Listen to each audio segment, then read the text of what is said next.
Hi, welcome.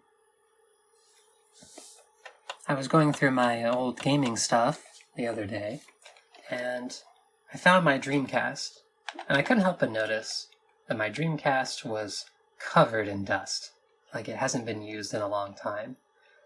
And, honestly, there aren't that many Dreamcast games that I own that I'm super excited to play on a regular basis, but I felt bad. I felt bad for the Dreamcast, because, it is a very cool console, and I feel lucky to have it. So I think maybe today is a special day. Today is 9999 at 9 o'clock. At 9:09. So today, let's enjoy the Sega Dreamcast and play some Sega Rally. You might hear the charming quacks coming from the Dreamcast CD drive over there. That's good. I like being able to capture that as part of the video, because that's part of the Dreamcast experience. Dreamcast might be the loudest console I've ever heard. It's always chirping and quacking over there. Okay. Up, A, down, down, left, right, B, B, up.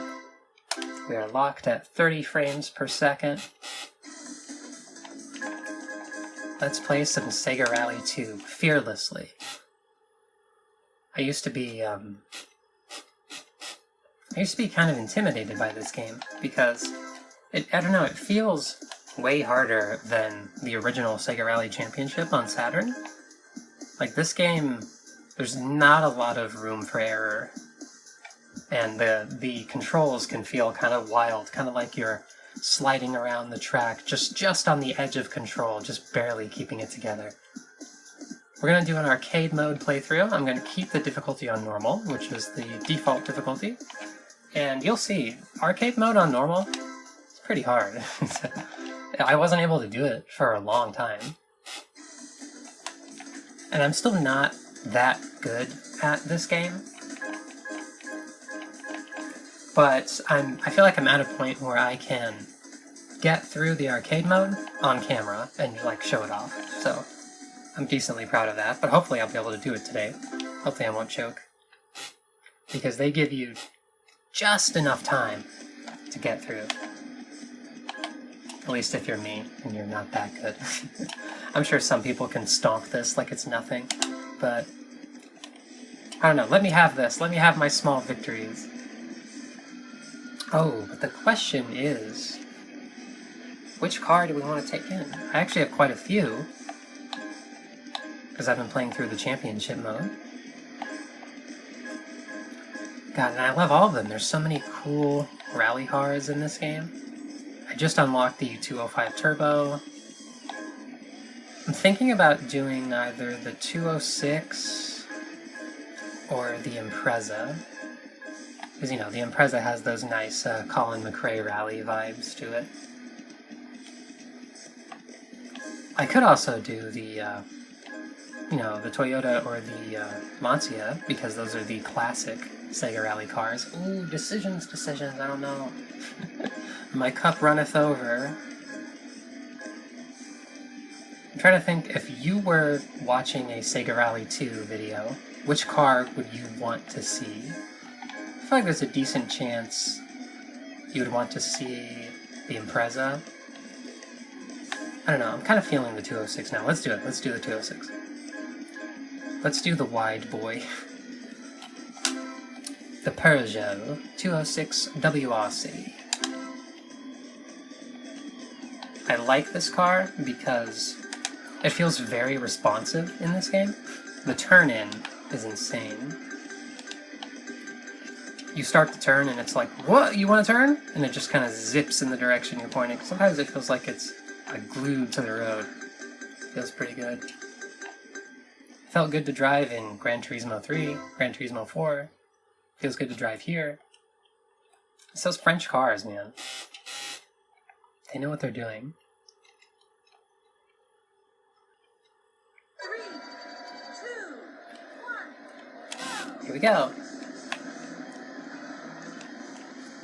So arcade mode takes you through 4 tracks. The desert track, the mountain track, the snow track, and the Riviera at the end. Desert track is pretty easy. Nice, gentle turns. Let's cut through the grass here.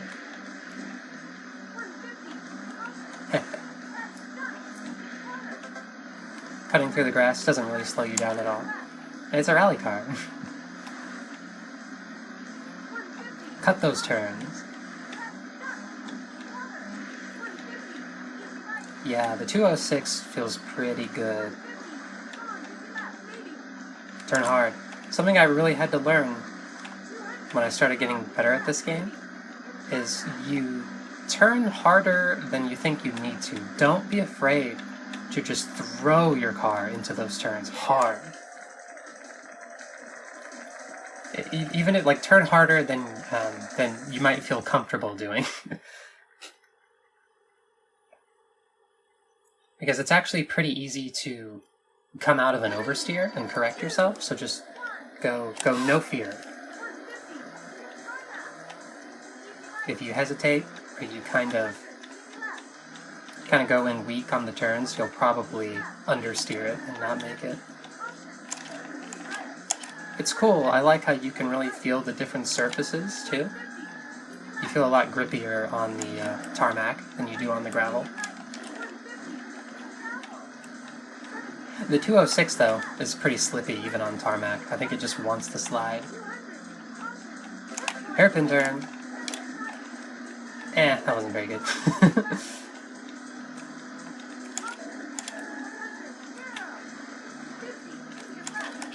Very tricky sequence of corners here. Turn hard, be brave. Another hairpin. Ooh, that was pretty good, but a little wide. See if I can get in front of this guy before the end. Turn hard at the end. Yeah! Not my best mountain run, but I'll take it. Something important I learned is that the time you have remaining carries over to the next stage. If you're having trouble getting through the snowy stage, the best thing you can do is improve your times on the desert stage and the mountain stage. You'll have more time to get through.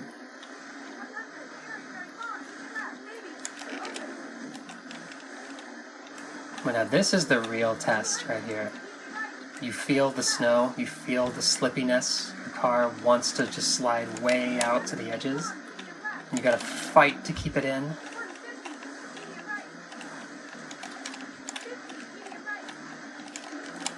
The 206 is slippy, but it's also very responsive, so you can really turn in hard.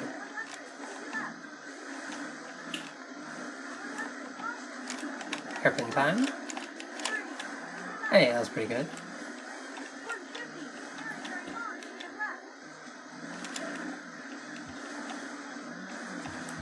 I entered the 30 FPS code at the beginning because this game actually wants to run at 60 FPS, but it can't always do it.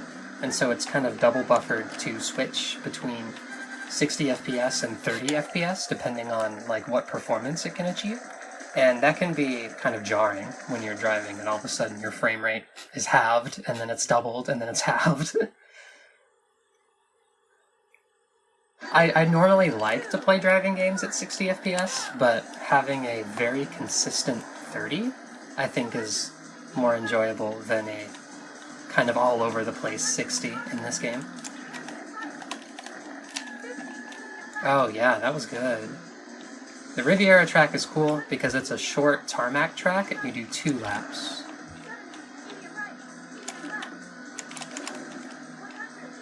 And if we can get through this, then we get credits. Oh, that felt good. Yes, I think we're gonna do it. I think I'm only gonna be in like 5th place or so by the time I get to the end, but I don't think I've ever come close to getting higher than that. Maybe I got 3rd one time? But I don't really know how to get 1st. And honestly, that's okay. I'm just really excited to beat the clock and get credits because for a long time I was not able to do it. But don't let your dreams be dreams. Let me inspire you. You can do anything you set your mind to. As long as what you set your mind to is an old Dreamcast game. Here we go, we're gonna make it! Finish! I actually got 4th that time. I think I usually get 5th, so I think I did a pretty good run on the Riviera at the end there. You see the Subaru team celebrating their win back there. We're out here in 4th place, man. Whatever, it was still good. Whoa, burn it up, yeah! Whoa, whoa! Let's hear that credits music.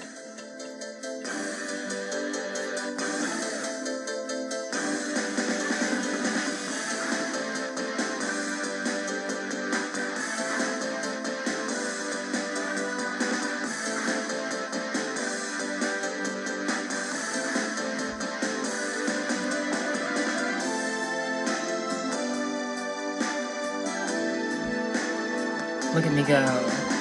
Look at me nail those hairpins. Oh yeah.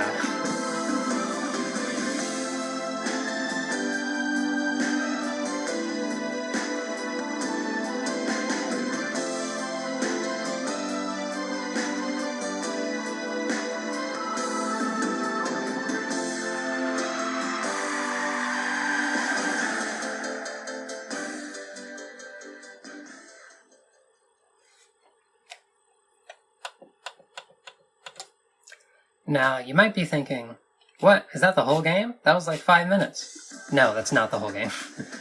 There's actually, because that was a recreation of the arcade experience of Sega Rally 2, but this game, at least this port, there's a ton of stuff in this game. There's way more tracks. I want to say there's 3 desert tracks and 3 mountain tracks and 3 snowy tracks. There's the Riviera.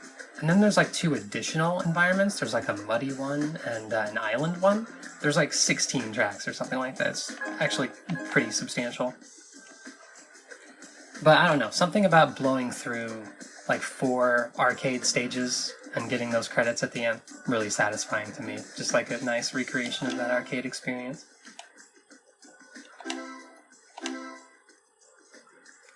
Save it to our Dreamcast VMU.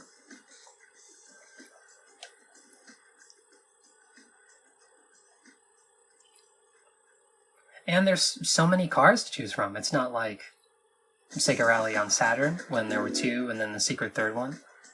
There's 14 cars or something in this game? Quite a bit. But yeah, thank you for watching. I hope you enjoyed a quick run of Sega Rally 2 on Sega Dreamcast. Super fun game once you get a handle on it. I was really sleeping on it. I was a hater. But I've kind of had to eat my words because over the past week I've been really enjoying it. So, shoutouts to the Dreamcast, and let's enjoy that Game Over jingle.